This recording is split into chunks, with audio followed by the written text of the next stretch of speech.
Hey everyone, I hope you're doing well today. In this video, I'm going to be talking about using the power rule to find derivatives. Pause to check out the timestamps and feel free to jump around the video by using them in the description. If you're watching this video on the power rule, I'm assuming that you've already mastered how to find the derivative using the definition, or you're tired of using it and ready to use some shortcuts. While being able to use the definition to find derivatives is important for your understanding in calculus, it's definitely not the most efficient way of finding derivatives. Here are some different notations that represent derivatives. Keep in mind they're just different ways of representing the same thing. You can read these as you're differentiating y in respect to x, or you're differentiating your function in respect to x. Throughout this video, I'm going to be going over different examples that use these four rules. The power rule just states that if you have a function like f of x is equal to x to the fourth power, the derivative of this is going to be 4x to the third power. When using the power rule, you always start with moving the exponent in front and multiplying that by your base, and then you subtract 1 from that exponent. Let's look at the sum rule now. Imagine you have a function like f of x is equal to x to the third power plus x to the fifth power. The sum rule states that we can just take the derivative of this part of the function and the derivative of this part of the function and just add them together. The derivative of this function is going to be 3x to the second power plus 5x to the fourth power. Here you can see the sum of the derivative of each part is equal to the derivative of the whole function. For the constant rule, if you have a function like f of x is equal to 3x to the seventh power, the derivative of this function is just going to be 3 times the derivative of the x to the seventh power. The 7 is going to come down in front, and the x is going to be raised to the sixth power since we take away 1 from the exponent. Whenever we have a coefficient, we just multiply it by the derivative of the function. Here we have our c value of 3, and the derivative of x to the seventh power is 7x to the sixth power. Multiplying 7 times 3 together, we can say the derivative here is going to be 21x to the sixth power. And last but not least, we have the natural log rule for this video. While this one looks intimidating, I promise it's not that bad. Whenever you have a function that has e to the power of x, the derivative of this function is just going to be e to the power of x. Now that we've gone over a brief overview of these rules, get out some paper and something to write with, and let's do some math together. Here in example 1, let's find the derivative of f of x is equal to x to the fourth power. Using the power rule here, we can say f prime of x is equal to 4 times x to the 4 minus 1 power. Our exponent of 4 comes down in front to multiply, and we take away 1 from the exponent. Our derivative here is going to be 4x to the third power. While you could use the definition of the derivative to solve this is much quicker. Out of these 4 rules here, we just use the power rule. Let's try example 2 here. The derivative of this function, or f prime of x, is going to equal to 3 times 5x to the 5 minus 1 power. Remember that you only have to differentiate this part of the function. Simplifying this a bit, we can say f prime of x is equal to 15 times x to the fourth power. Here's our derivative. Of these rules, we used a combination of the constant rule, where c was equal to 3, and the power rule. Let's try example 3 here. F prime of x here is going to be equal to negative 2 times 3x to the 3 minus 1 power. Here's where we use the power rule. And simplifying this using the constant rule, we can say f prime of x is equal to negative 6x to the second power. Here's our answer. Just like the last example, we use the constant rule again, but in this case our constant c was negative 2, and we use the power rule as well. Here in example 4, we have a slightly different looking problem. To start off, it's a good idea to rewrite our function so that we don't have a fraction. Using our rules of exponents, we can rewrite this as 3x to the negative second power. These two mean the same thing.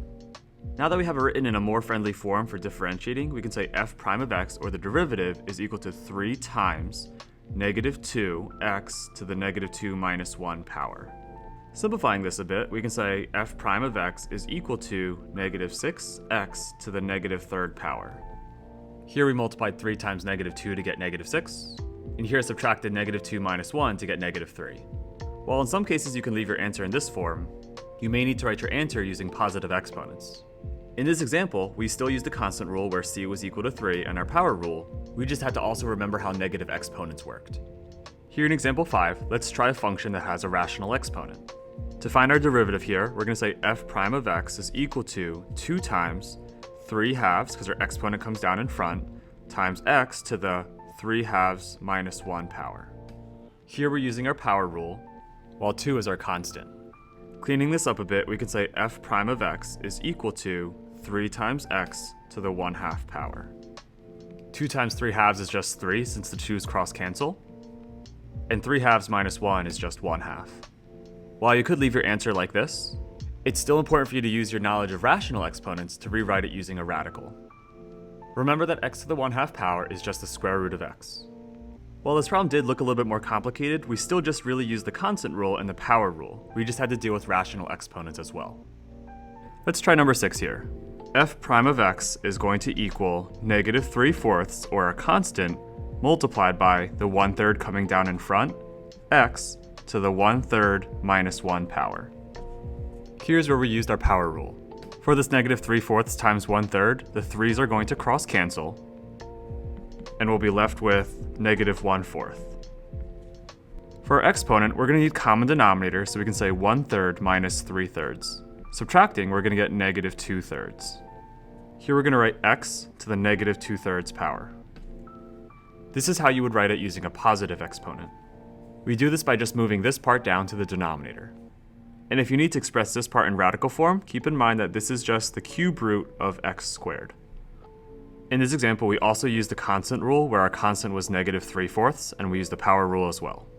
Let's try number 7 here. Even though we don't see an exponent, remember that we still have a degree of 1. We can write f prime of x, or the derivative, is equal to 3 times the 1 comes in front, times x to the 1 minus 1 power.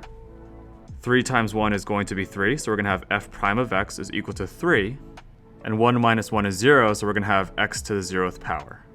Since anything to the 0th power is just going to equal 1, this simplifies down to just 3 times 1. So we can say f prime of x, or our derivative, is just equal to 3. Here's our answer. And once again, the two rules we used were the constant rule and the power rule. Here in example 8, we also have an exponent of 1. We can write f prime of x is equal to -2 times 1x to the 1 minus 1 power. -2 times 1 is just going to be -2, so we're going to say f prime of x is equal to -2. And 1 minus 1 is 0, so we're going to have x to the 0th power. Since x to the 0th power is just going to equal 1, we're going to have -2 times 1, which gives us a final derivative, or f prime of x is equal to -2. This is our answer. Our constant was -2, and we use the power rule again. Let's try number 9 here. While you may know that the derivative of a constant is just 0, let's see if the power rule still works here.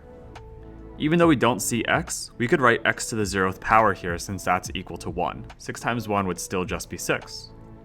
Completing the power rule, we can say f prime of x is equal to 6 times the quantity of 0x to the 0 minus 1 power. Since 0 times anything is going to be 0, we can say our derivative is equal to 0. This still works out. Our constant was 6 here, and we technically still use the power rule. In example 10, we have f of x is equal to e. Remember that e is actually a constant like pi and has a value of about 2.718. Since it's a constant, our derivative should still be 0. Since we don't see an x, this would be x to the 0th power. Similar to the last example, we can write f prime of x is equal to e times the quantity of 0, x to the 0 minus 1 power. E times 0 is just going to be 0, so we're going to say f prime of x is equal to 0x to the -1 power. And since 0 times anything is just going to be 0, we can say our derivative is equal to 0. This still checks out. Our constant in this case was e, and we use the power rule. Here in example 11, we have a slightly longer function. To find the derivative of something like this, we're going to find the derivative of this first term and add that to the derivative of this term, and that'll be our derivative of the whole function. Using the power rule, we can say f prime of x is equal to 2 times the quantity of 3x to the 3 minus 1 power plus 5 times 1x to the 1 minus 1 power. Simplifying this a bit, we can say f prime of x is equal to 6x to the second power plus 5x to the 0 power. Since x to the 0th power is just going to be 1, we can say f of x is equal to 6x squared plus 5 times 1, or just 5. This would be our answer. This is the first example where we use the power rule, the sum rule, and the constant rule. Here in example 12, let's try a similar one. For this first part of the function, we can write f prime of x is equal to negative 4 times 5x to the 5 minus 1 power minus 2 times 3 times x to the 3 minus 1 power. Simplifying this a bit, we can say f prime of x is equal to negative 20 x to the 4th power minus 6 times x to the 2nd power. This would be our answer. In this example, we use these three rules. Let's try example 13. For the derivative of this first part, we're going to have f prime of x is equal to 1/2 times a quantity of 2x to the 2 minus 1 power, and for this next part, we just have a 0. Going forward, I'm not going to be writing each of these steps out, so keep in mind that when you're taking the derivative of a constant, it's always going to be 0. Simplifying this, we can say the derivative is equal to 1x to the first power. Our final answer is going to be f prime of x is equal to x. This is our final answer. Once again, these first three rules were used. Let's try example 14 now. Using the power rule for this first part, we're going to have f prime of x is equal to 4 times 3x to the 3 minus 1 power plus 5 times 2x to the 2 minus 1 power plus 0. Simplifying this, we can say f prime of x is equal to 12x to the 2nd power plus 10x. This would be our derivative. Just like the last few examples, we use these first three rules. Let's try example 15 now. Differentiating this first part, we're going to have f prime of x is equal to 3 times 4x to the 4 minus 1 power. For the second term, we're going to have minus 2 times a quantity of negative 2x to the negative 2 minus 1 power. And for this third term, we're going to write plus 0. Simplifying, we're going to have f prime of x is equal to 12x to the third power plus 4x to the negative third power. Rewriting this part with a positive exponent, we can say f prime of x is equal to 12x cubed plus 4 over x cubed. Getting common denominators here, we can multiply the first term by x cubed over x cubed, so we can now have common denominators. Adding them together, this is our final derivative. Once again, we've used the power rule, sum rule, and constant rule. Let's try example 16 here. While you could find the derivative using the product rule, let's pretend we don't know how to use that rule yet. To begin, we should rewrite this in standard form. Rewritten here, 3x times 2x is going to be 6x squared, 3x times negative 1 is negative 3x, 2 times 2x is going to be positive 4x, and 2 times negative 1 is going to be negative 2. Combining like terms, we can say our original function f of x is equal to 6x squared plus x minus 2. Now let's find the derivative. F prime of x is equal to the derivative of 6x squared, which is just going to be 12x if you bring down the 2 in front and subtract 1 from the exponent, plus 1, which is the derivative of x, plus 0, which is the derivative of negative 2. Finally, we can say our derivative, or f prime of x, is equal to 12x plus 1. This will be our answer. Once again, we use the power rule, sum rule, and constant rule. In example 17, this is the first time we're dealing with e to the power of x. The derivative of e to the power of x is just e to the power of x, so we can write 4e to the power of x, and the derivative of negative x cubed is going to be negative 3x to the 2nd power. This will be our answer. In this example, we've used all 4 of these rules. Let's try example 18 here. Right away, I want to rewrite this second term so that we don't have an x in the denominator. Here's our rewritten function. Now let's find the derivative of each of the terms. Bringing the 3 down in front, we're going to have negative 6x to the 2nd power. Bringing the negative 3 down here, we're going to get negative 12x to the negative 4th power.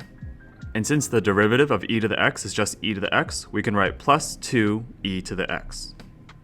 Writing this only using positive exponents, we can say f prime of x is equal to negative 6x squared minus 12 over x to the 4th power plus 2e to the x power. This would be our derivative.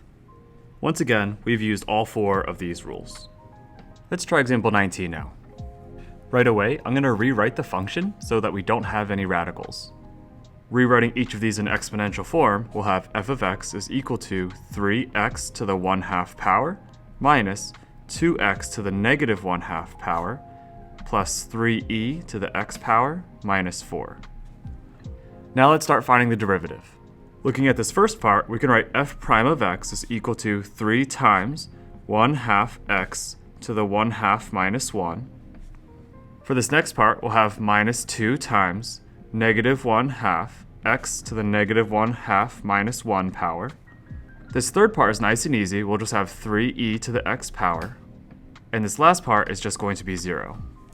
I wrote out all the steps for this one because there's a lot going on. Simplifying this first part, we'll have f prime of x is equal to 3/2 x to the negative 1/2 power. And for the second part, we'll have plus x to the negative 3/2 power. This 3e to the x is going to stay the same, and we can drop the 0. Using positive exponents, we can write f prime of x is equal to 3 over 2 times the square root of x plus 1 over the square root of x cubed plus 3e to the x power. This would be our derivative. In this example, we used all 4 of these rules. And finally, here's example 20. To start off, let's rewrite our function so that we don't have any radicals and we don't have any variables in the denominator. We'll have f of x is equal to 2e to the x plus 5 power minus 6x to the 1/3 power plus 2x to the negative 3rd power minus e to the x. For this first part, the derivative of 2e to the x plus 5 power is just 2e to the x plus 5 power. We have negative 6 times the 1/3 comes in front, and we have x to the 1/3 minus 1 power. And over here we have plus 2, and then the negative 3 is going to come in front, times x to the negative 3 minus 1 power. And finally, the derivative of e to the x power is just going to stay as e to the x. Simplifying this a bit, we're going to have 2e to the x plus 5 power minus 2x to the negative 2/3 power minus 6x to the negative 4 power minus e to the x power. Rewriting this using positive exponents, we can say f prime of x is going to be 2e to the x plus 5 power minus 2 over the cubed root of x squared minus 6 over x to the 4th power minus e to the x power. This would be our answer. And once again, we used all 4 of these rules. And that wraps up this video on the power rule. If you found it helpful, please let me know in the comment section below. Keep up the great work, and I'll see you in the next one.